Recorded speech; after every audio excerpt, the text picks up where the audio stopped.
Just setting my space with some Florida water spray. It smells heavenly. And I got that one from Elfheim if anyone's looking for a supplier here in Australia, because it's kind of hard to find. All right, we've got a couple people on. Let me know if you can hear me, if you can see me, all of that jazz. Just wanting to make sure that you all can hear me properly. I did have some issues getting on this morning. It kept telling me my camera was in use with another program. I only had Word open, so that was a bit creepy, so I had to restart. We can hear and see. Perfect. Awesome. Well, thank you for coming to my YouTube live. This is just to celebrate hitting 5,000 subscribers, which is amazing. I am blown away. It's really cool. So I'm giving back to you all by going live, answering any questions you guys have, and they can be like witchy questions or about your practice or, any sorts of queries, and then also potentially pulling some cards as well. So feel free if you would like me to pull a card. I do have some requirements when I'm on live. That is, I don't do third-party readings, so I'm not going to read for someone else in your life and what they think about you. That's not ethical.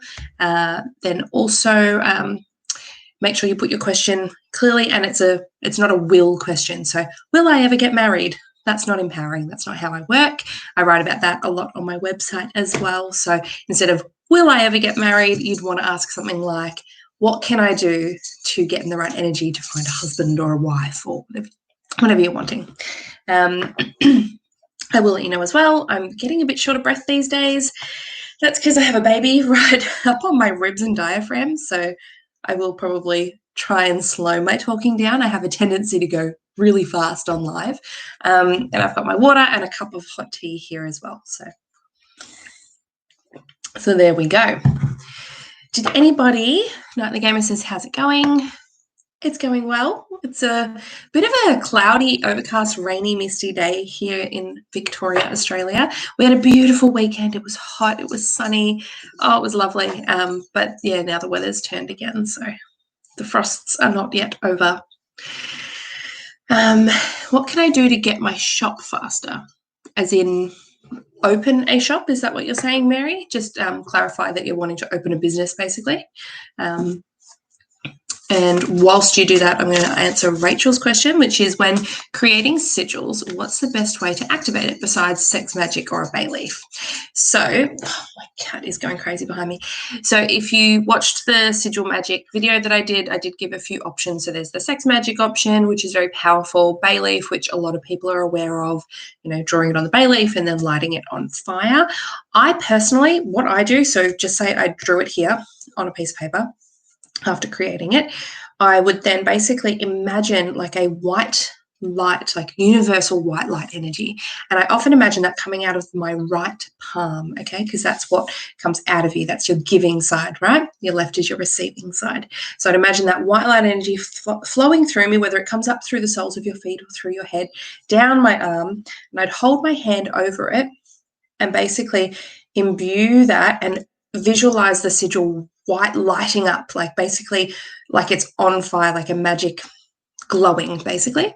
And to me, that's activating, and that's doing that extra process. Okay, so Mary says yes, so it's for opening her shop faster. So let's have a little look-see. Hello, Trisha, glad you can make it. All right, so Mary wants to know what she can do to be able to open her shop faster. Let's have a look. What do the cards say today? What's something she can do that's going to help her on that process? All right. So we've got two cards here for you today. I'm actually going to start with the second one that I pulled, which is the Knight of Pentacles. And what I was asking in that is, I guess, some advice on what you can do and what you shouldn't do, right? What you shouldn't do was the Knight of Pentacles, and that's a very clear sign because the Knights, they are all about movement. And when we have the four suits, so we've got our pentacles, we've got our swords, we've got our wands, and we've got our cups. Pentacles are the slowest moving, and this is the only knight that isn't moving anywhere. He is standing still. He's almost just sitting there like, all right, is the excitement going to come to me? So that's what not to do. Don't sit around and wait patiently. Don't wait for it to happen to you. You're going to need to take an action step to get there. what you can do, we have the Judgment card. This is a really interesting card. And what I'm picking up through this one, you can see this angel heralding basically, end of the world. But that's not what I'm picking. This here, so she's got this big trumpet, she or he, it's a very androgynous angel. I don't think they have a gender. This heralding, this voice feeling is what I'm getting, that you need to basically almost like speak it into your existence and start getting the word out there and start building up that awareness, which we get by communicating what our ideas are. So depending on what your shop is for, you're going to need to either get on social media or get into local papers or local businesses that are around you that may be assisting, or get to suppliers, those sorts of things, and basically drum up that excitement using your voice and using your communication skills. So don't be shy. Don't beat around the bush and, no one wants to hear about it yet. Show your excitement. Be like, oh my goodness, this is what I'm doing. I'm so excited to bring this product. I'm so excited to open this shop and provide this service. This is what I'm wanting to do. Can you help me spread the word? And you're basically getting people excited, getting people standing up like, woohoo, I can't wait for this to happen. So that's the sort of energy you need to bring, where you feel strong and empowered and bold enough to stand up and say, this is what I'm providing. And getting that word out there and sharing it around rather than sitting around and waiting for it to happen. So I hope that helps you, my dear. Let's have a look. Do I need to scroll down on these? No. Then we've got Victoria. Can you pull a general energy or message regarding to a topic as opposed to a specific question? Yes, I find specific questions tend to give a more specific answer, but if you have a certain topic, like what message is coming through for me regarding finance and that sort of thing, you can ask that. They're just not as specific often. The other ones that I love doing on lives, and it seems to just pop up a lot, and I may actually make it a service because I really enjoy doing it, and a lot of people seem to enjoy it as well, which is when people ask what their spiritual gift is. We all have a spiritual gift, and it's really cool to, I guess, see that insight into what you're bringing to the table. So that one's fun. You're welcome, Mary. Rachel asks, what can I do to improve my financial situation? Let's have a look.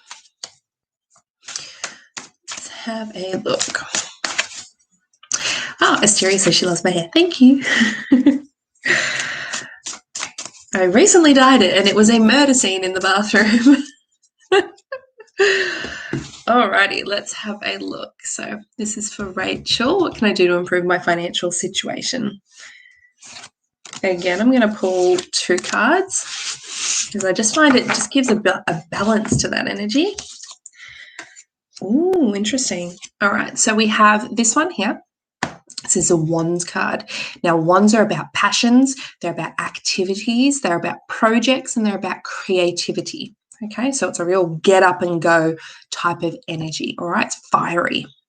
Now, with this card, so this is the number 7, and we can see here he is almost like fighting against all of these. And I'm picking up now as well. So the words that I'm hearing are like fighting down debt, or fighting down the areas where you're leaking money, or fighting down the things that are taking away from what you're trying to build. So this is a very active stance. This is you taking a big action step to go, no, you will go away. This credit card will die. This one's going to go away too. See you later, bank. Get that mortgage down, whatever it is that you're having to pay off, or your money is sort of siphoning off into, or leaks. I'm feeling like there's like leaks in your budget that you're not aware of. And it is taking that action step of, screw it. I may not be the best budget person in the world. I may not be all on top of this. I mean, he's got 2 different shoes on. He's not entirely ready to take it on, but he's taking action anyway. So he's going out there and he's like, oh, I'm going to fight you all back, and I'm going to make sure that, my family is safe and my finances are safe. So it's a very sort of like protective energy, protecting you from the leaks and fighting down any debt that you have. So that's what you need to do. So that might be potentially doing a full overhaul. So you could track your spending and see exactly where everything is going. It's going to take a little bit of time. Once you set up a spreadsheet or find one that someone has that works for you, that's going to be easier to keep on top of, but you need to keep up your motivation. These are fiery wands. You need to be motivated. So just remember what that end goal is, and that should help with your motivation as well. And the other card was the High Priestess. And this almost brings the feeling of sometimes we can think we know what is happening and think we know where our money's going and think there's some almost like divine thing that's going to come through and change it all around and change the whole situation. Like, oh, I'll do a money spell or I'll do this. It's almost like saying, no, that's not what you need to do. You need to be practical and get out there and actually take those action steps with your finances rather than relying on a magical spell or a ritual or, the luck of the draw getting, what's it called, lottery or anything like that. Like, it's not going to be something external from you that changes the situation. You need to be the one to change the situation. So I hope that helps. Let's have a look. And Assyria, yes, it is okay if you ask a question. Totally fine. Okay, let's have a look. So Victoria just wants to know if there is a general message. So I'm just going to have a look. So, and I'm using, if anyone's curious, a Rider-Waite-Smith deck of cards. Traditional Rider-Waite-Smith tarot deck. So it looks like this. Okie dokie. So this is for Victoria. Is there a message coming through? And actually, you know what? Just as I say that, I'm feeling called to switch up the decks. So I'm going to switch over to my Shadowscapes, which is slightly smaller in the hand, so it's slightly easier for me to shuffle as well. So my hands are not very big. Let's have a look. So again, this is for Victoria, and just see if there's any message coming through for her. Usually I like to send these almost like to your spirit guides or your spirit team. What is your spirit team wanting you to know right now? And we have the Four of Swords. So this, again, with the Shadowscapes deck, it's really pretty. This is my first deck that I got because it didn't seem scary. So I don't know how clear you can actually get on those. I find the Rider-Waite-Smith is clearer because the images are simpler. These ones are a little bit more detailed, like beautiful petals and flowers and all sorts of things happening. So what we can see, there's a lady lying here holding onto a sword. She's got some swords in her hair as well. This is the Four of Swords. And so the message that's coming through to you is to rest. Take it easy. Lay it down. Lay your sword down is what I'm hearing. So it's almost like whatever you've been fighting against or whatever you've been trying really hard to do, it's almost like you just need to let it go. Lay it down and take rest and almost spend some time on yourself, inside yourself as well. So she's got her eyes closed. She also has, it looks like a gem or something right here over her third eye. So it feels like almost going into yourself, focusing on meditation and opening yourself up in that way is going to help you and coming into that quiet space. This is a very quiet, soothing card as well. There is a lot of purple in this card. Purple often relates to our crown chakra as well, which is, so your third eye is going to be I trust, so trusting the universe, and I am connected. Okay, so you need to focus on those two feelings of trusting and being connected to the universe and everyone around you and laying down your sword as well. So I hope that resonates with you, my dear. Caroline Rudolph, love that idea of spirit gifts. Please, let's have a look.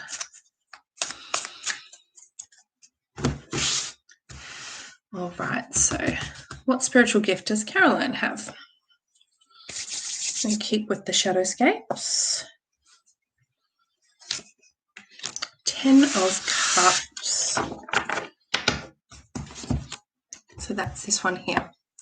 Now, cups are all about our emotions, our intuition. They're the water element. So cups are very flowy. And this one, we can see there are two people here, almost like entwined together. So I'm just going to tune in a little bit here. So 10 of Cups. So it feels very empathic. It feels very... I'm hearing clairsentience as well. So almost like feeling into, so we can just imagine you're one of these figures and that you are connected through their energy flow. You can choose to connect into their energy space, energy field, and it feels like you're one with it. It feels like you can feel them. and you can understand them on that deeper level that other people that don't have this gift may not feel.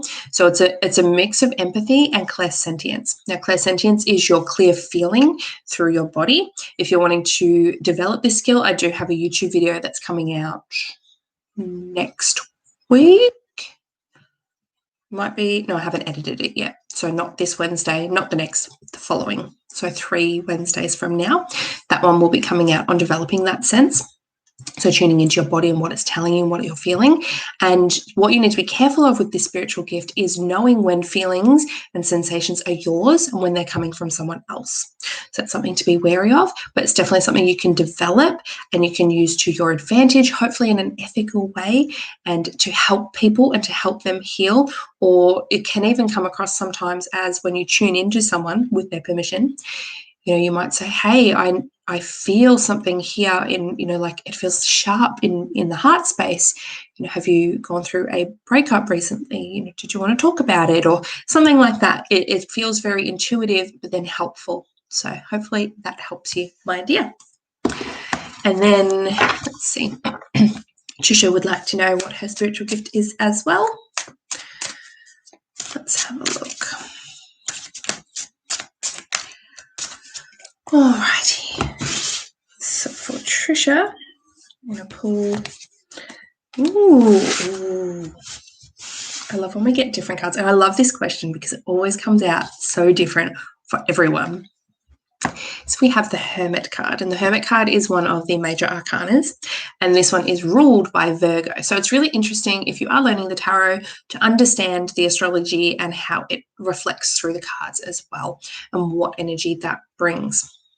So with this Hermit card in particular, so it's a little bit different to the standard Rider-Waite-Smith, but he's still holding up a lantern. He's still looking, you know, into something and trying to find enlightenment.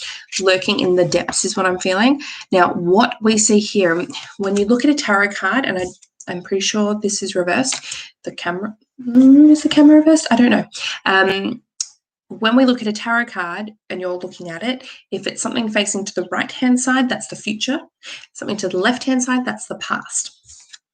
Now, this guy, he's looking to the left-hand side, which to me signals going backwards, looking past. This can be a gift of knowing your past lives or diving deeper into your past lives, whether or not that's something that you help others with. It almost feels like it's something that you have a gift to do for yourself, regressing yourself rather than needing help from someone else to do it. That is a skill to learn, to go backwards. Sometimes our dreams can bring us messages about our past lives as well and the lessons that we've learned, but it's almost like going backwards, going deeper, looking into your past lives, not just this life.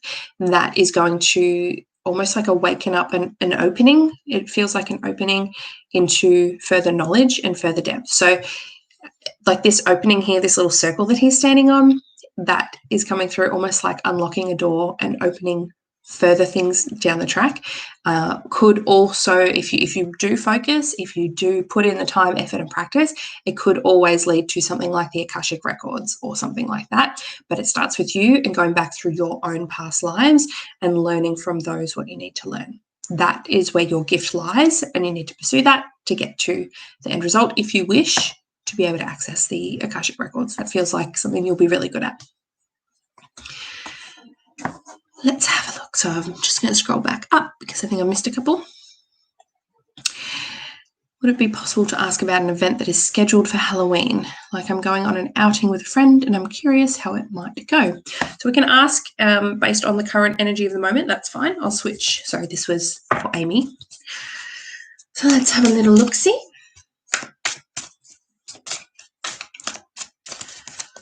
All right.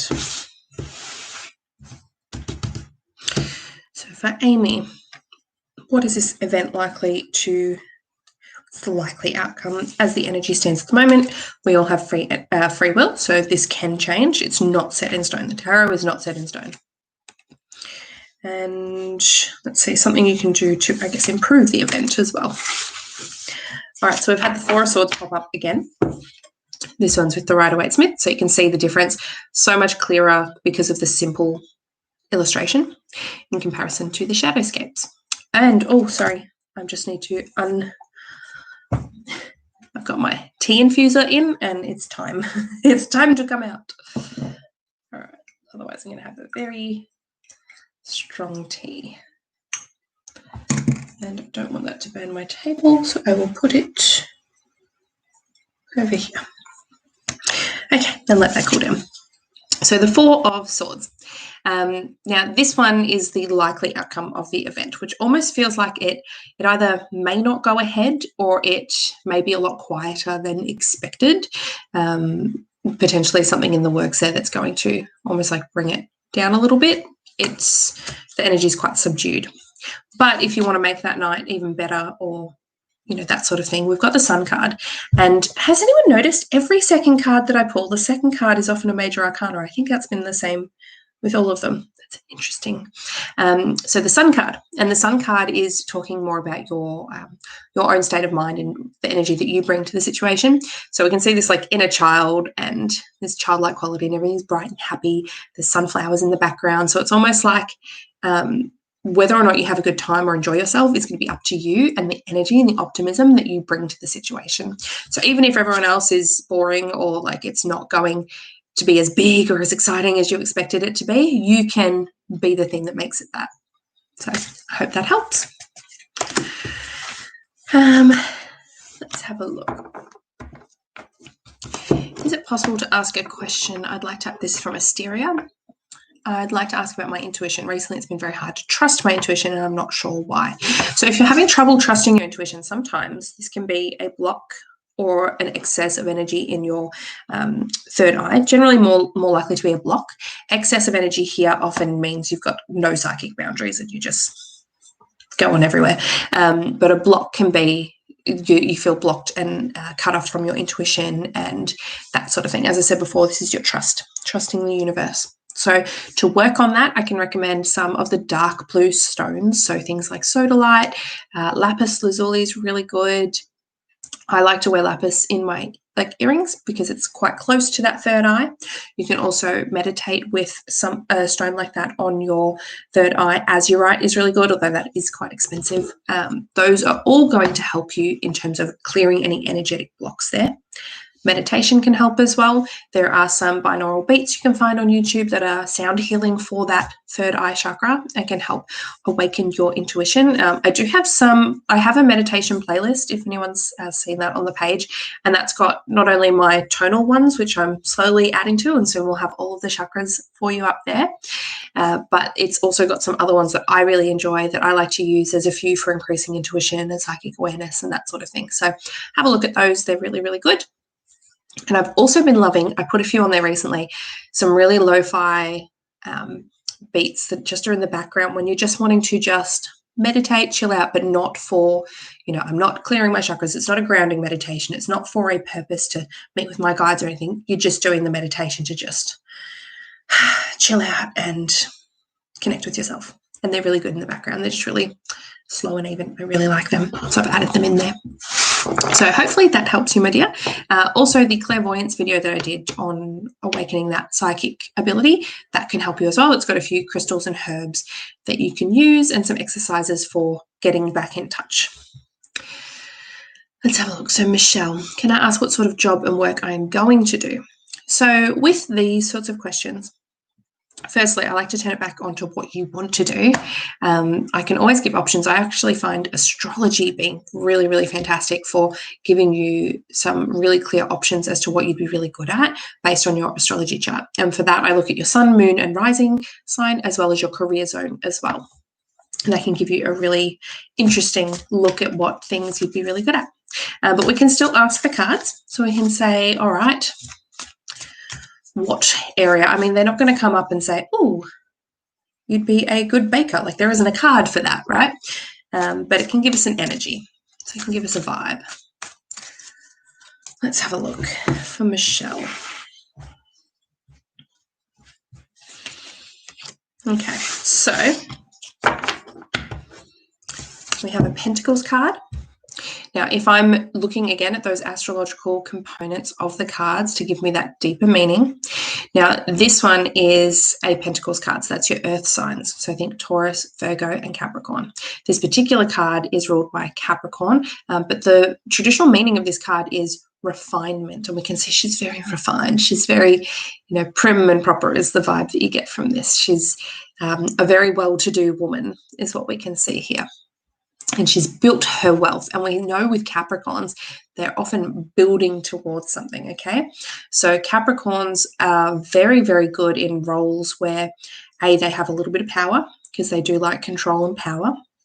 So often this lends them to, CEO or a really high up secretary or assistant, owning their own business, HR management. Any management position is going to be really, really good with this energy.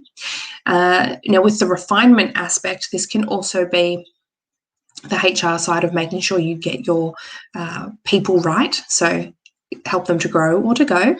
So getting rid of the ones that aren't working, that's always good as well. And Capricorns are very good at long-term things, looking future-wise. So this can be even investments, that sort of thing. Those sorts of energies are really good with this. The other side to this is the refinement aspect can sometimes lead into things like fashion. It can lead into things like interior decorating, those sorts of things where you need a touch of class or a touch of this and you want it to look a certain way. Got a very good eye for detail as well. Very, very practical energy in this one. Okay, so hopefully that helps.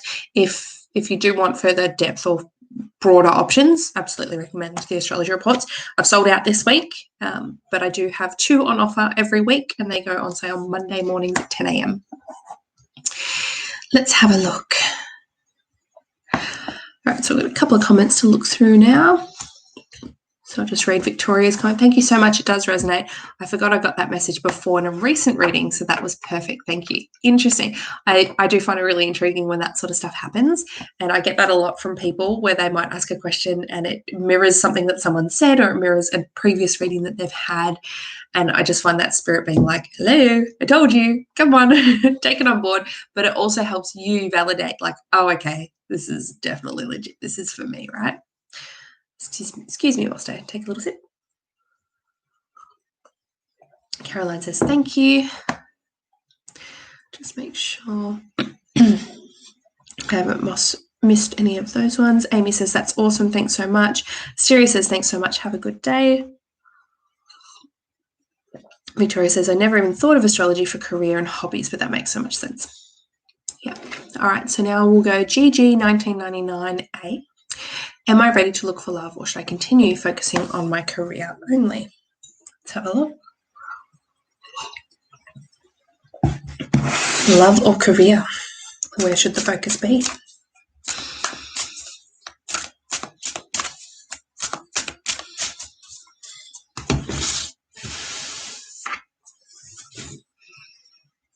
Okay.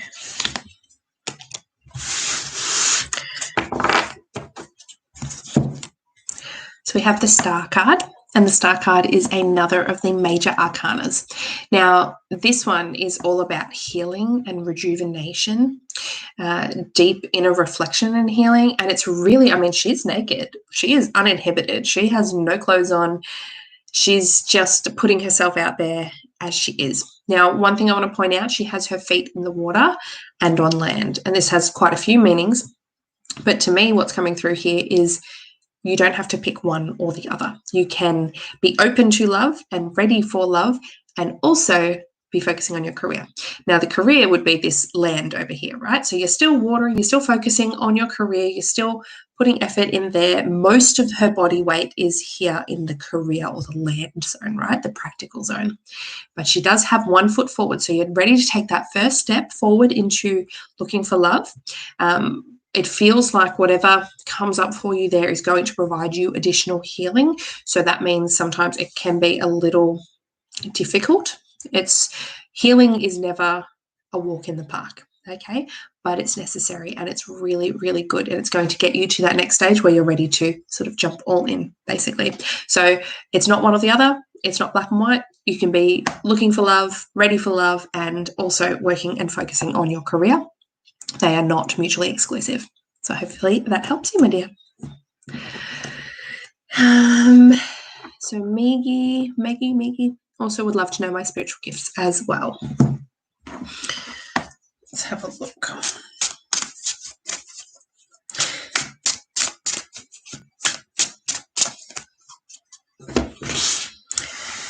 Okay. What spiritual gifts have we got here?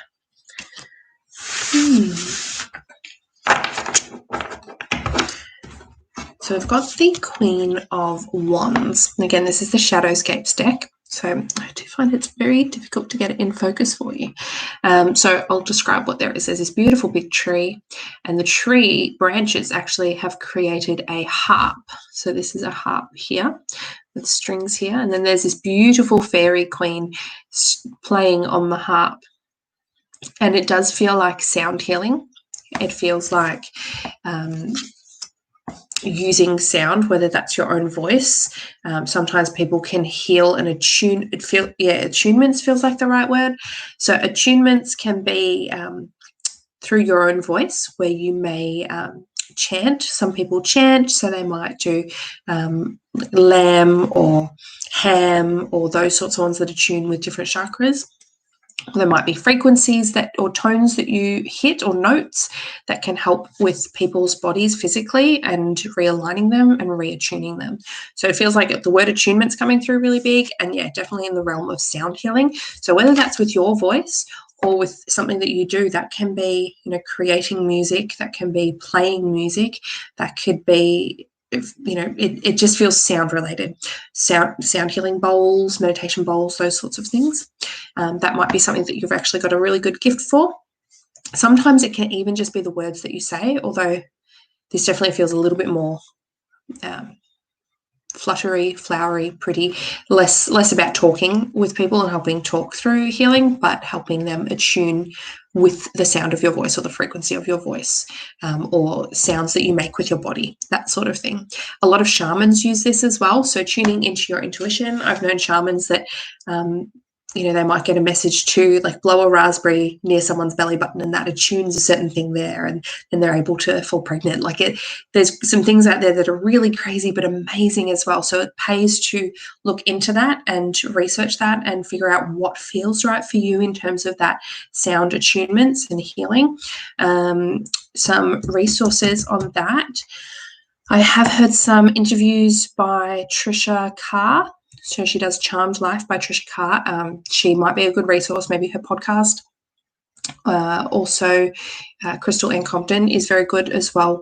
She actually does attunements on her YouTube channel using her voice. So it might be good to watch her and see how that resonates with you. So hopefully that helps, my dear.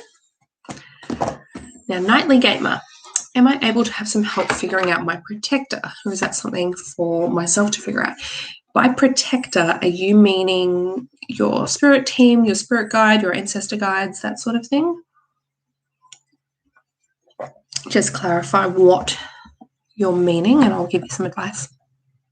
Shannon says, love your readings. Can I ask, what do I need to be doing to improve my mental health? I've been going through a bit of a mental breakdown. I'd love some insight. Of course, my dear. Great question. And nothing to be ashamed of with mental health. We all go through it, all of us, even the people that say they don't. They do. All right. So, Shannon, let's have a look.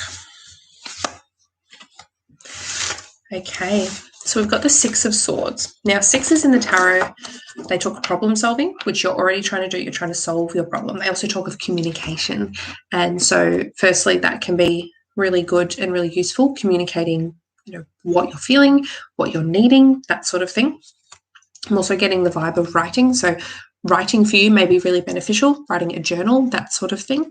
Or even if there's something that you're holding on to that is affecting your mental health, whether that's a person, an issue, a problem, write about it or write a letter to them. You don't have to send it to them. You can burn the letter, hide it, whatever you want to do. But it just feels like writing almost gets it off your chest and gets that energy out of your body. Now, what we can see in this card, we've got these 6 swords with crows on them. And that feels like that heavy energy that you've got at the moment. And we can see this girl. So I'll just close it up. Is it a girl? It's an androgynous person again. It is a someone. There is a person on the back of this beautiful big swan above this. So it's like into the clouds above this heaviness. So rising above. So that almost feels like rising up into that spiritual plane a little bit. Rising your vibration up, bringing that vibration up will help shift and create a bigger distance between the things that have been weighing you down, which are potentially thoughts, anxieties, worries, and fears. That's what these feel like. So creating a little bit of distance by raising your internal vibration. How can you do that? So meditation will help raise your vibration. Surrounding yourself with crystals can really help. I recommend for you crystal jewelry that's really good for anxiety is howlite. So a howlite bracelet can be really great. Lepidolite under your pillow is really good for restful sleep. And we see that she is sleeping as well. So it's almost like allowing yourself to rest and letting the energy do the work of lifting you up rather than you trying to drag yourself up out of the depths. Rhodochrosite is another really good crystal for supporting your mental health, and even rose quartz, which is, yes, it's a common crystal, but it's really, really great at promoting self-healing and self-love and just giving you like a supportive hug is what it feels like sometimes. So I'll show you rose quartz. That's what it looks like. And I like to put my rose quartz because it is a water-safe crystal. I pop it in my bath, and it's really great, especially on a full moon or a new moon. So hopefully that helps you. Amy says, I'm told that my spiritual gifts are blocked or hidden. Is there anything I can learn about that? Most people's spiritual gifts are blocked or hidden, and a lot of it takes, it means you've got to do some unblocking and some healing first before you can, I guess, discover them, or before you'll be ready to as well. I know that was the case for myself, and it's been the case for a lot of people, where you need to go through some things first before they awaken, if that makes sense. If you speak with your spirit team, so if you're saying, hey guys, I'm ready, I want to level up, I want to find my spirit gifts, I want to help people, you know, that is going to start that process, and you can ask them for advice. What do I need to do? So meditation's, I mean, you're going to hear it from me a lot. Meditation is the best way to enhance any of your psychic abilities or your spiritual gifts or your spiritual practice in general. I like to meditate 3 to 7 times a week for at least 20 minutes a time, but I've been doing that for a long time. So you can build up. 10 minutes once a week is great to start with. But once you start doing that and you can start communicating with your spirit team, that's going to start helping you get into the right energy and mindset to awaken those gifts. Could I ask, so Caroline says, could I ask what my dreams are trying to reveal to me? Before I answer that, Aylin says, I didn't realize you go live. I'm so excited. How does this work? So I do go live when I hit milestones. So it's not something I do quite often. I went live on YouTube for the first time when I hit 1,000. This time when I've hit 5,000, and I will go live again when I hit 10,000 subscribers. Same with my other platforms. So Facebook, if you're not following me over on Facebook, I've got about 850 likes. And when I hit 1,000, I'll be going live on Facebook. On TikTok, it's a totally different ballgame. I've gone live at 50,000 and 100,000 because that's been very fast growth. And I will go live again at 150,000. And Instagram, I'm currently about 22,000 followers, and I will go live probably at 30,000. So it'll probably be every 10,000 for Instagram. So that's when you can expect it to happen. So keep an eye out on those big milestones. That's when I go live. And how does it work? You can ask a question, and if I need the cards, I'll use the cards. If not, I'll just answer you. So totally up to you. But I don't do third-party questions. So nothing about how someone feels about you or that some sort of thing. Okay, so Caroline, could I ask what my dreams are trying to reveal to me? Oh, scroll down a bit too much. Let's have a look. I'm going to switch to Rider Waite Smith. And if you're curious, just as a little tarot history, the Rider Tarot deck. Rider was the name of the publishing company. Waite, when you hear the Waite, is for Arthur Edward Waite. So he wrote the meanings and the interpretations, and he put a lot of the ideas for the symbolism into the cards. And then Smith is Pamela Coleman Smith. She was the artist of the cards, and I think she's the biggest contributor, but I also don't want to dismiss what Arthur Edward Waite did, because he was very clever in his use of symbols and correspondences within the cards. So that's what RWS stands for. All right. So Caroline, what are your dreams trying to reveal to you? Dreams can be tricky, can't they? I did do a blog post on dream interpreting, which I recommend you have a read because it is really helpful for interpreting your own dreams if you remember some of the symbols. There are lots of things that it can mean. But it feels like we've got the Two of Wands. So Two of Wands, this feels like he's got his right hand on this one wand, which is that go get him energy, that I'm going to go and do an action step rather than waiting for something to happen. But he's blocked here. He's got a step there that he's going to step over. So it's almost like your dreams are showing you what you want, what you're desiring, and that you're currently blocked or stopping yourself. There's, you know, this, he could easily step over this, but he's like, oh crap, I guess I'm stuck here. Like, that's the energy that I'm feeling. So it's like, no, your dream's like, no, that block is in your head. That block is not that big. You can do this. It's almost like that self-confidence to take that next step and allow yourself to grow and get to that next step of growth and creation and creativity. Okay, so rather than just this almost waiting feeling that we get here. Let's go back down. Victoria, I think I read that one. Warwick, hey Warwick. Hi Hannah, can I use music as a tool for casting my intentions and wishes? I came up with some sigils only once music was playing, or is it just a personal thing? So music is definitely a tool. Music is a spiritual tool, absolutely.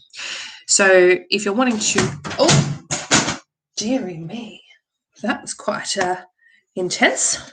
I won't look too much into that. And that's just broken my frame. Oh, I'm just going to pick that up so I don't trip on it when I forget about it. Oh, that's my beautiful wolf painting that I painted. All right, I've got spare frames. Okay. Maybe the energy is a bit too high in here.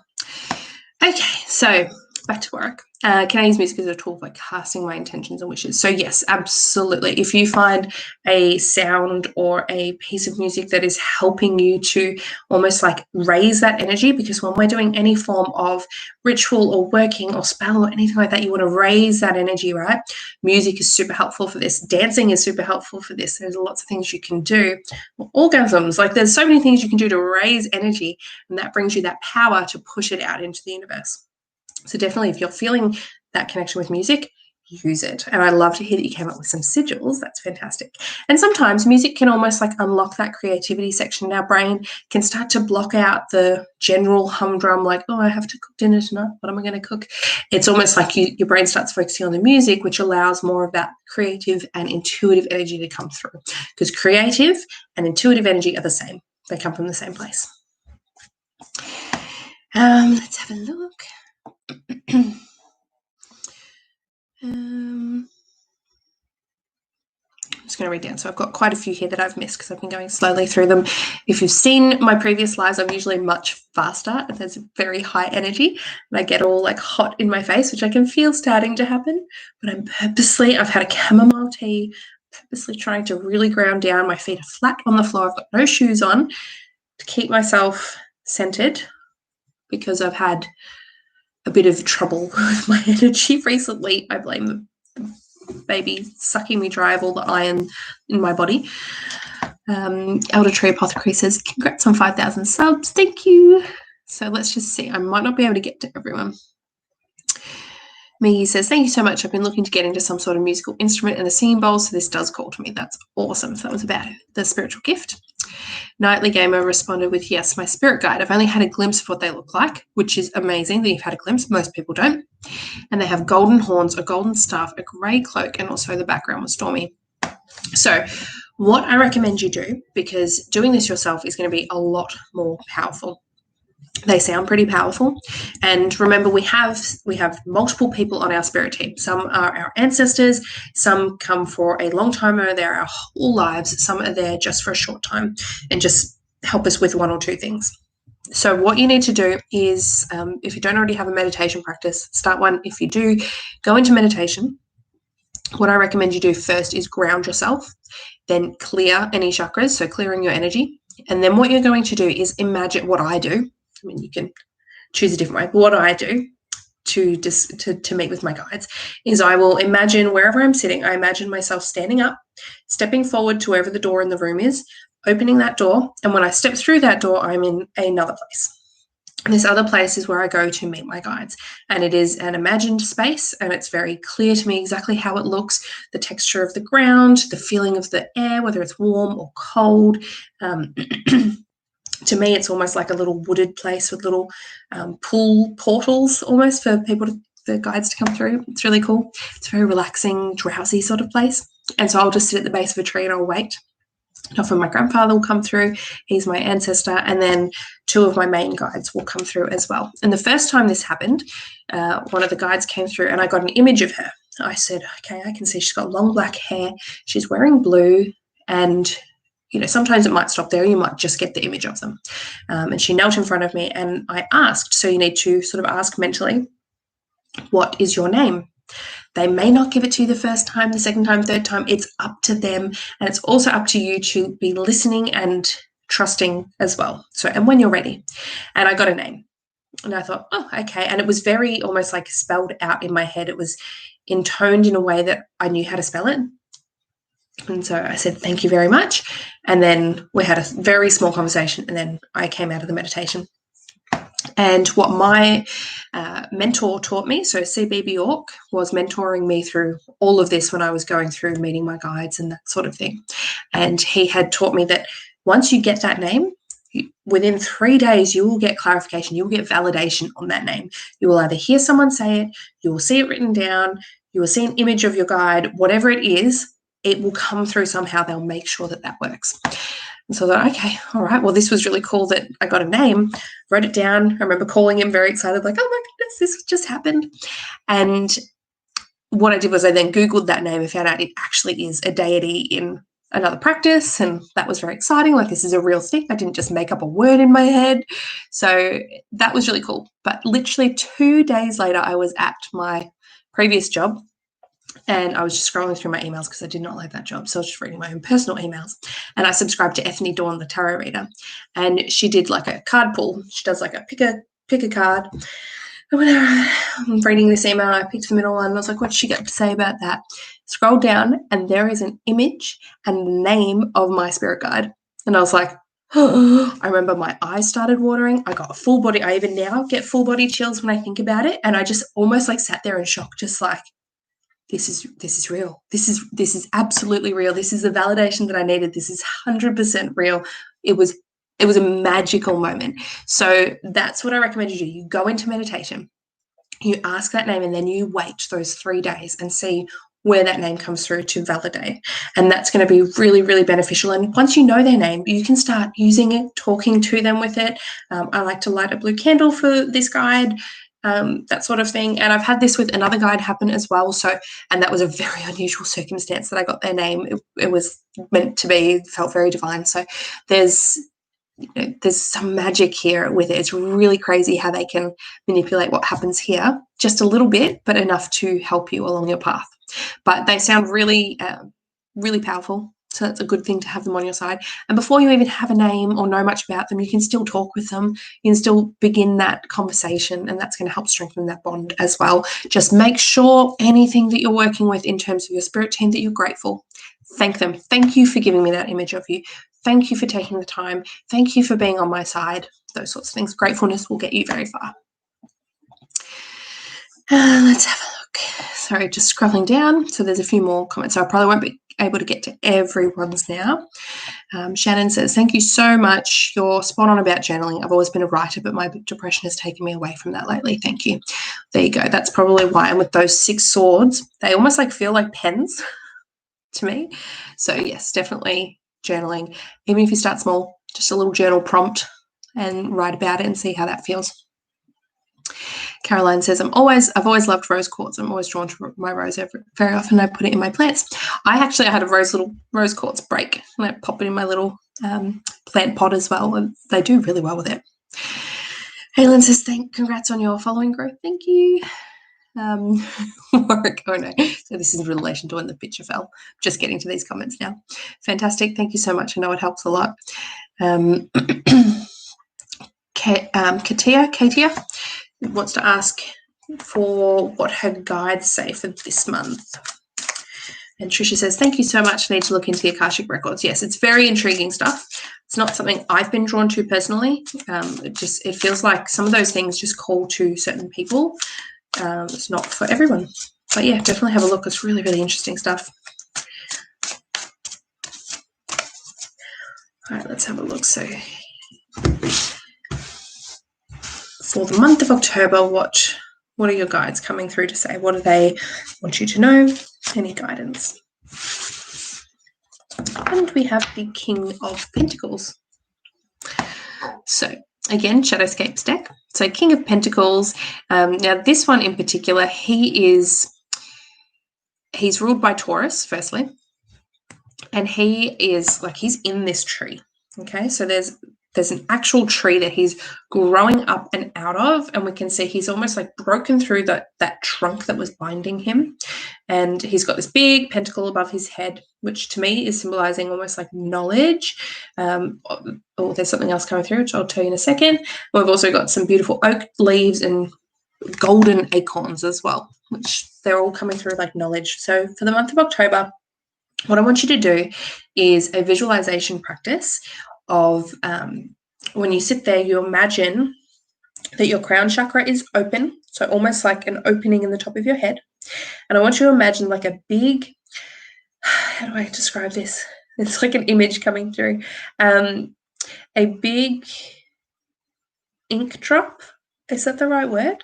Like a golden, so it's going to be golden, liquid, glittery liquid, golden, like elixir. Think of almost like Felix Felicis, like liquid luck. That's sort of what I'm getting. If you've ever seen calligraphy ink in gold, that is the image. Like it's a very liquidy, moving, almost alive, glittery liquid, almost like a big bubble of it. And just imagine it coming through from the universe, and it's sitting right above here, and you're going to imagine physically going up and popping that so that it all starts to pour into you, into your head, and just like fill your body with this beautiful gold liquid, which is this knowledge. So the guidance here is to almost like open yourself up on a different level to the knowledge that comes through, and that can be intuition, also can be claircognizant, so just that clear knowing of things, and working on that in the psychic development space. That's going to really, really help you this month of October, especially right now, because the whole month of October, and especially as we get closer to Samhain and Halloween, that veil is getting thinner and thinner and thinner. So that's going to really help you in terms of connecting with that other side and bringing in some changes that are going to elevate you as well in what you're doing. So that's the guide there. And it does feel very grounded as well. This will help your growth. So you're focusing on growing and growing your knowledge, and learning more and that sort of thing in the month of October, but make sure your feet are on the ground and you're grounded at all times as well. Let's scroll back down again. Received my natal chart today, so awesome, thank you. Oh, you're welcome. So yes, I sent one out this morning. So yes, they're so much fun. I actually really enjoy doing them. They're really, every single one is different. Every single one is different. It's crazy. It's so cool. Amy says, any advice on connecting with ancestors? Yes, if you know your ancestors, I recommend starting with the ones that you know of. Even if you haven't met them in your life, ones that you know of and potentially have a photograph of. So I have my grandfather, which is my mum's father, and my grandmother, which is my mum's mother. I met my grandfather. He died when I was 5. We had a very, very special bond. He's one of my ancestor guides at the moment. He's a lifelong guide. And then I've got my grandmother. She's also on my ancestral altar. I never met her in life. I still talk to her. I still try to create a connection with her. I haven't seen her come in any of the workings that I've done. It doesn't mean it won't happen, but I like to still honour her and the impact that she had on my mum and on my life as well. So she's on my ancestral altar. So you can start with photos of your ancestors, people that you've known. Never put photos of living people on your altar. Always ones that have already passed into spirit. That's my only piece of advice. So once they've passed, then you can pop a photo or something that they, loved or that represents them as well. I've also got something that represents my husband's Nana, because she was just the sweetest, kindest soul. And it's a spiritual object that she had, and I've incorporated that into our practice, and we use that to honour her as well. So on her birthday, light a candle in front of that, and on Mother's Day and that sort of thing as well. So it's all about sort of honouring, respecting, inviting them to be a part of your practice, and it's up to them. They have free will on the other side as well. If they want to connect in with you and your practice, you do have some ancestors that may be very strict in a religious sense and not want a bar of it. That's fine. That's up to them. They've still got learning and healing to do on the other side as well. So yes, just start with a photograph, connecting in and talking with them. Pandora says, any tips for creating good content and growing your following? I'm still figuring out how to do reels, let alone make clever ones. So what did I do? I started TikTok, I reckon. Sorry, my heart's just starting to beat a bit faster. I'm due for an iron transfusion. So just so you guys are aware why I keep getting all these crazy symptoms. It's very low. My midwives are very worried. But everything else is fine. I'm fine. I just need to get that infusion.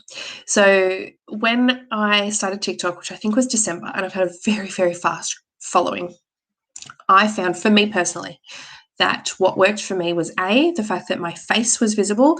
The moment I started showing my face in my social media was the moment it started to really come, lift off. And I think that's because people find that more personable and they can see your personality and it's more trusting and all of that. I also find when I'm on TikTok, and you can use Instagram for reels as well, I find the song first. So I usually have an idea, like I will show you sort of my process. I'm a Virgo, I plan. So I have my little planned everything. And here I have all my ideas for TikTok content and YouTube content that I want to create for the week. So I'll write it down when I think of it. I also have, there's another book over there, pages and pages and pages of ideas and content. So if I'm ever going, what am I going to film today? Then I just look through and go, oh, yes. And I follow wherever that inspiration hits for me. I'm like, okay, yes, that feels good right now. So I'm sort of feeling into it. And then I pick the song. So I know what I'm going to do. I have a plan. I may have a little Word document with, all right, I'm going to write this, or this is the information I'll use. And then I pick the song. And the song, depending on the content, some of the content you don't want to be dancing, but it has to make me want to move. If it makes me want to move, it's going to make my energy lift up and people are going to respond to that. And I think that's really important when you're creating reels and things like that. So that's short form content. You don't want it to be too wordy, don't want it to be too long. You're going to grab their attention really quick, and dancing and moving and doing something is much better than talking at them. So I find the ones where I talk, even if it's great information, I get very little audience retention and that sort of thing. And that's just, it's not fun. People have a short attention span on those apps. So I do mix it up. So I have some longer form content and some shorter form content on them, but mainly I stick to the short form. If I can keep it under 30 seconds, that's good. The other thing is when you're creating content for things like YouTube, again, planning, I've learned a lot. I've had YouTube now in 3 days' time, it'll be 1 year. So in 1 year, I've learned a lot. I've learned how to edit. I've learned how to plan my videos. I have learned how to adjust the sound quality, add all sorts of things. All sorts of things. It's very cringy to look back on my original content, but they're still good. So I find filming things for YouTube, you've got to film in snippets. So, hi, I'm Hannah. Welcome to my YouTube channel. Stop. And then the next clip. Today, we're going to talk about blah, blah, blah. Stop. And that stopping allows you to go, regroup, all right. And you're going to have less symptoms of and those sorts of filler words, because your mind's trying to think of what you need to say, because then you can look at your little script and go, then I'm going to talk about this point, this point, this point. And I'll free flow still with stuff that I really know inside and out, but it's just really handy to have that there and to be able to stop the camera and start the camera and that sort of thing. Hopefully that helps. You also want to make sure that your content is stuff that people want to hear, and teaching. I find teaching really good. People want to learn how to do it. And even if it takes away, like if I teach people astrology, if I teach people tarot, that doesn't diminish my tarot business in any way, because A, it shows that I know what I'm talking about, and B, people are going to see that and go, oh, wow, I could learn it, but I can't be bothered, or I'm not drawn to it. I don't have the gift, but I'll go to her anyway. So it's going to still get me the right people at the right time. And there are tarot readers that can't read for themselves, so they'll go to another tarot reader. So you just need to be not afraid to give away things for free, basically. Not your services, but giving away knowledge for free. I find really, really great for building up a following and just keeping yourself ethical and upbeat and positive. We've got a lot of heavy stuff, especially in the world this year. So having positive, fun stuff is always going to help. Okay, so let's go down. Nightly Gamer, thank you so much. I'll probably sit in my tree at home and do that. That sounds beautiful. Katia says, okay, love it. Thank you so, so much. Raylan says, would you please be willing to help me find out what I need to do to help with my root chakra?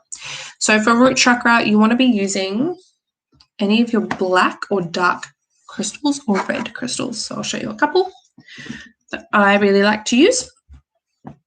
Red Jasper. Red Jasper is really, really good for the root chakra. So is black tourmaline, hematite as well, which I wear most days, and garnet as well. So garnet, isn't it funny? It almost looks black, but that is actually red. It's such a deep, dark red. When you hold it up to the light, you can just see it. So those, tourmaline goes up there. Those crystals are going to help with those energy blocks. So you can lie down on the bed and place one over your root chakra and lie there for 20 minutes and maybe listen to a root chakra binaural beat on YouTube in the background, and just imagining like white light coming up through and pushing through any blocks and recycling any excess energy back into the earth. That sort of thing can be really helpful. I find crystals and sound healing the best. You can also eat more root vegetables, sweet potato, onions, potatoes, those sorts of things. They're all going to really help. Hibiscus tea can be really good. Sorry, baby's kicking my bladder. Hibiscus tea can be really good for the root chakra, and black tea as well. So those are some things you can do to help shift that energy around. Warwick says, rest up. Yes, I've been resting so much. Yesterday, actually Sunday, this is a really cute story. On Sunday, I took my daughter to the grocery store. So my husband pretty much goes to work 6 days a week at the moment. And so I took her to the grocery store. I've been very tired recently. I didn't get my iron results till yesterday. So I just thought, this pregnancy is just zapping me dry. Now we know it's literally because my iron levels are at 2. But I took her to the grocery store. It wasn't a big shop. This is like in and out in half an hour. We get home and she's like, I want to play. I want to do this. And she's 3.5. And I'm like, Mummy needs to rest. That's me for the day. Half an hour outing. I'm done. I need to lie down. She's like, all right, we'll put on a movie, Mum, and you can rest. And I was like, all right. So I lie down on the couch and she chose Peter Pan. And she kind of she sat next to me. I was sort of on the longer side of the couch and she was on this side. And I had my head here. She kind of put her hands around my head. She sort of shifted my head onto her lap and she was just patting it. And she kept kissing me and cuddling my head. And next thing you know, I fell asleep. Now, she usually won't sit through a full movie, but apparently she got up and went and told her dad. She was like, Mummy's sleeping. We have to be really quiet and not wake her up. I'm going to go and keep cuddling her. And she went back and would just cuddle me and kiss me or kiss my tummy and pat me and make sure that I was comfortable and okay. And I woke up at the end of Peter Pan and I was like, I just had a fantastic nap. That was great. And she didn't wake me up and she just knew that I needed it. So definitely getting the rest when I need it, which is great. And I've cut back on a lot of my services. So there's no more love readings on my page, and I'm actually not going to be doing the deep dive anymore just because the energy in that one has been really intense as well. Amy Brushwood, what about connecting with my husband's mother? She's tapped me on the shoulder before around birthdays. Could she be a part of my ancestors even though she's not my immediate family? Yes, I believe so. I believe they don't have to be a blood relation to be part of your soul group. They don't have to be, related to you in this life to be part of your ancestors. It can be from a previous life. So you can have ancestors that you never heard of and they're not from this current bloodline. So the blood part isn't a big deal in terms of ancestral work.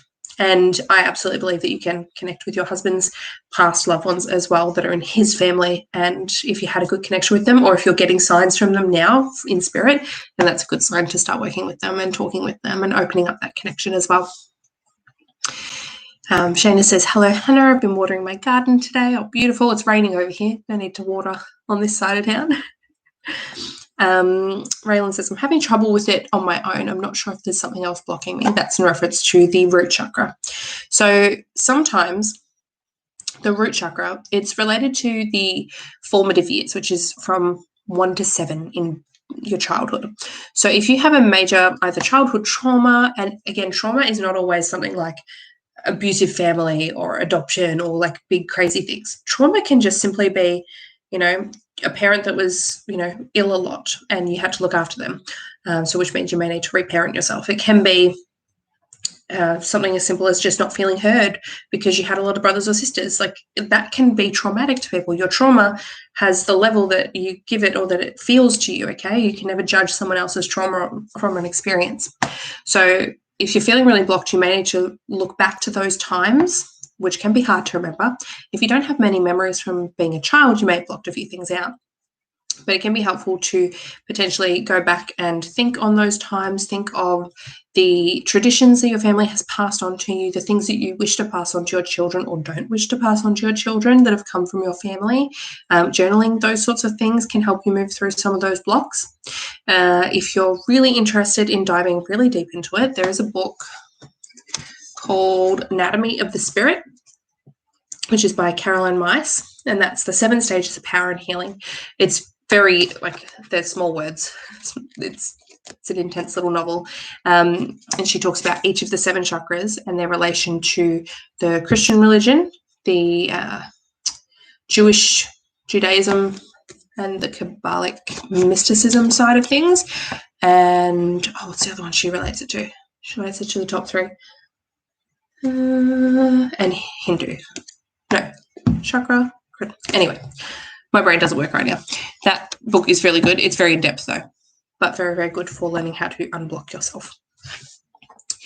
Ashlyn, I'm not able to read for myself at the moment. It feels like the TV is static when I try to even look at my tools. I'm just curious to know if it's still possible for Brent and I to respark what we've had. Let's have a look.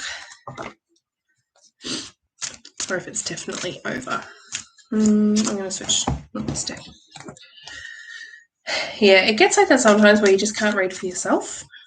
And especially if you're emotionally involved in the question or what you're looking at.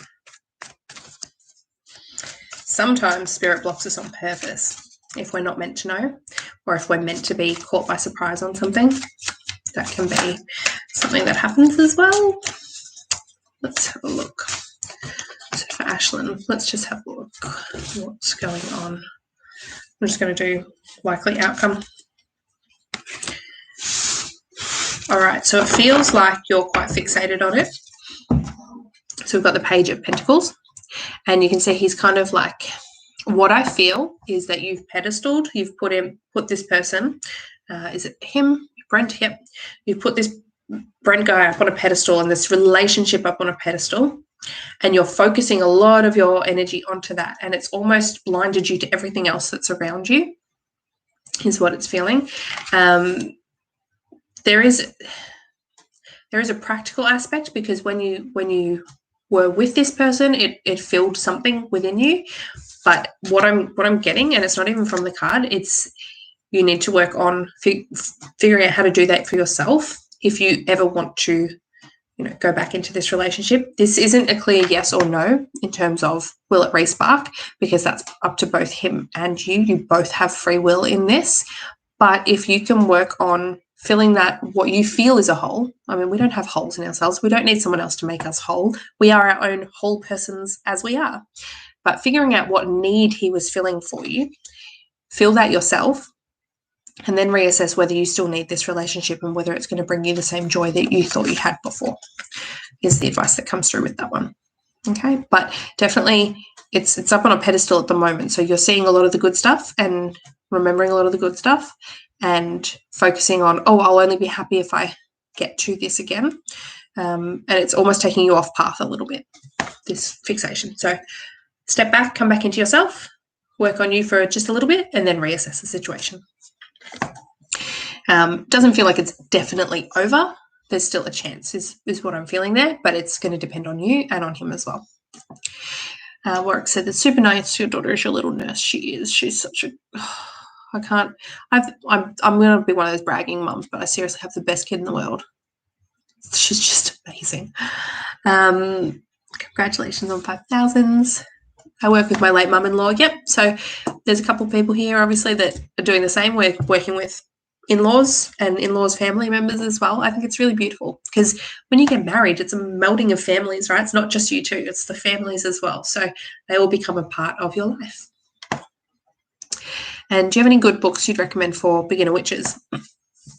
I do. It depends. And I find this question is so common. Everyone wants to know where to find their resources. But witchcraft for everyone is different. So what I find really good, you might not find really good, and so on and so forth.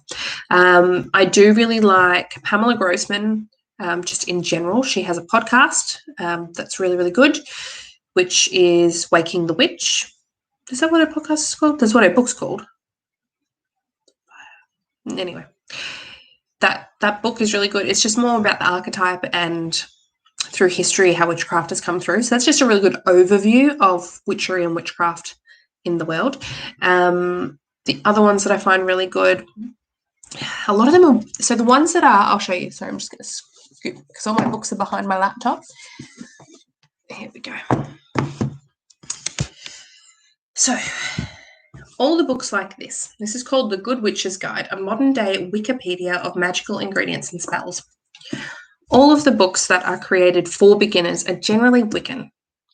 I'm not Wiccan, so a lot of this doesn't sit right with me, but a lot of it still does. I still find it a good book in general. But what I want you to do is when you're reading books like this is to take it all with, a grain of salt. So don't take it as gospel. If you are Wiccan, then yeah, there's tons of Wiccan books out there. There are some books I don't recommend.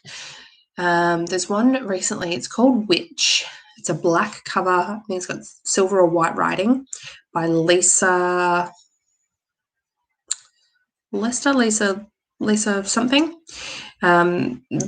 What I've read of the introduction of that is extremely transphobic and TERF energy, so trans-exclusionary radical feminism. So I don't recommend that book.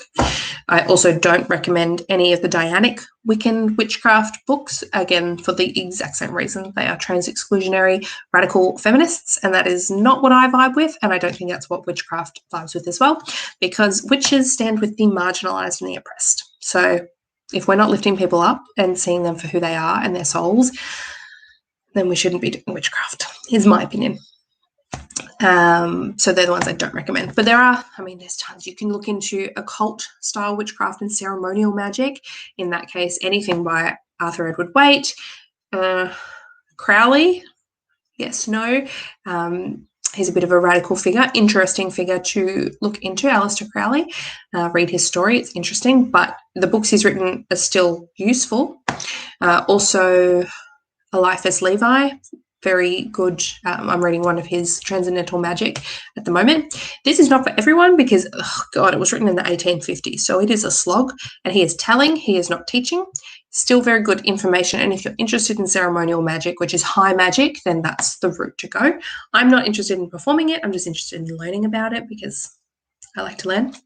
And then you've got, herbal magic as well. There's tons of other ones on my table back there. I've got House Witch and the Green Witch. Both of those I do recommend as well. They're really good. Just depends what type of witch you want to be and how you want to do your magic and all sorts of things. I often recommend this one, which is Herbcraft by Neris Pershon, and that's just on herbs. It's not witchy at all. It's literally medicinal herbs, but for me, that's a big component in my witchcraft. Let's see. So hopefully that helps. I do have a series on books that I recommend as well, which has a few more books on things like astrology and divination and learning, that sort of thing. So Amy says, cool, I've never met her, neither of my boys, but they've been told she's around for their birthdays and have felt her presence, and they talked to her picture, which she's validated in a reading. So Jessica asks, I had a dream I was pregnant in the middle of a heist and almost died. Are you able to do an interpretation or advise a good website? So I've written a blog on helping to interpret your own dreams. So pregnancy dreams are quite common with women, especially. I don't know if men get them as much, but women definitely do. And it can often mean two things, either literal pregnancy, or it can mean an idea or a creative idea or business or venture or project that you're going to birth. The fact that you were in a heist, that feels energetically very, what's the word? Scary. So it feels like you're scared to bring this idea out, that sort of thing. It can feel like you're not quite protected or not protected against the unexpected, those sorts of things. So you need to look at the symbols that are in there. Often I like to start, if you're starting to look into your own dreams, starting with the elements. So you may look at, all right, water, earth, fire, and air. So if there's a lot of water in your dream, so if there's, you've fallen off a boat, or you're on a boat, or you're swimming, or you're underwater, or you're drinking water, or in the shower, those sorts of dreams, they're often to do with your emotions, your relationships, your intuition, that sort of thing. If you're dreaming about, like, I'm in the mountains, I'm walking through the forest, I'm gardening, something to do with the earth, that is often things like health, finances, your house, practical stuff. If you're dreaming about fire, it's a volcano, or you're in a fire, or you're watching a fire, or you're looking at a candle, those sorts of things are often about creativity, projects, inspiration, things that get you excited, your hobbies, that sort of thing. And then also if you're dreaming of air, so you're flying, or you're a bird, or there are birds in your dream, or there are feathers in your dream, those sorts of things can often be about your ideas and your thoughts, and you're communicating, the way you're communicating with the world. So it's really interesting to look into the elements part of it, and then you can start from there diving into the actual symbols that you see in your dreams.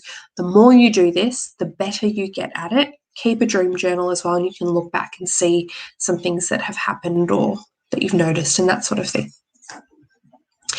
Let's have a look. I love that book. I found it in an op shop for $2. Oh, which book are you talking about? Maybe the Herbcraft one, because I found that in an op shop. Angel Harrison Clark, you're awesome. Congratulations on hitting 5K subscribers. My 12-year-old daughter loves when I put your videos in the family room. Oh, I love that. Some of them aren't kid-friendly. They're not many. Most of them are okay. But every now and then I do talk about sex magic or orgasms, which may not be quite as kid-friendly, but I do try and make them overall wholesome. Pandora says, I have a Neris Pershon book on essential oils. Yeah, she's amazing. That book, she also talks about essential oils, making her own beauty products, everything. She's really well-versed in what she does. Yes, Herbcraft. Yeah. So it's a good book. And it's funny, I think it's from the 80s. Like, I mean, you can tell from the image and the color scheme in there. So I got it from Savers for $5. So that was a great purchase. Yeah, herbs that heal. But what's really good in it, so she goes through all of the different herbs, the main ones, I guess, and tells you all about them, what they do, how they can be used, both in cooking, that sort of thing. And then she goes through, like, if you're making poultices, fermentations, and compresses, what for. So this is like a little reference thing. So for inflammation, you're going to use calendula, hyssop, mallow, marjoram, oregano, mullein, tansy, and witch hazel extract. Make a very cold compress using at least 4 of these herbs. Sprinkle witch hazel onto the compress before applying and reapply when the compress is warm. So I use this a lot, and it's great when you've got kids, and really good for those times when, you maybe the power's out or whatever and you need to access a book. I just find having a book on hand so much easier. Like, you can Google stuff, but this at least I know I can trust. It's published in a book, at least to an extent. Anyway, so I have been going for an hour and 20 minutes. So I may make the call now to jump off and get back to my usual things. I've got a few more readings and things today to do, and I would like to also film another YouTube video today, hopefully. But it has been a pleasure and a joy to meet with you all here today. A book that's good on doing essential oils. Yeah, anything by Neris Pershon is going to be really good. There are a few, like in this, they talk about essential oils as well. What else have I used for essential oils? I don't know if I have a book specifically on it. I think I've just learnt and retained a bit, but Yes, I don't know one specifically off the top of my head. Anyways, Warwick and Katie, so thank you. You're welcome. You're all very welcome. It's been lovely. I'm sorry if I missed anyone's comments or questions. It's been lovely being with you all. Thank you, thank you, thank you. And keep an eye out for when I hit another milestone. So as I said, if you haven't followed on Facebook, just look up Suburban Witchery. You can go and like the Facebook page. Once I hit 1,000, I'll be doing this again, but over on Facebook. So that's probably the next milestone that I'll hit, although that Facebook just grows very, very slowly. Thank you, Jessica. She says, congrats. I love your energy. Learned so much, Caroline. So I'm glad. I love sharing my knowledge with you all here and helping you all level up and get to where you're supposed to be on your spiritual paths. It's a joy. So lots of love. Love you all. And I will catch you all next time. Bye.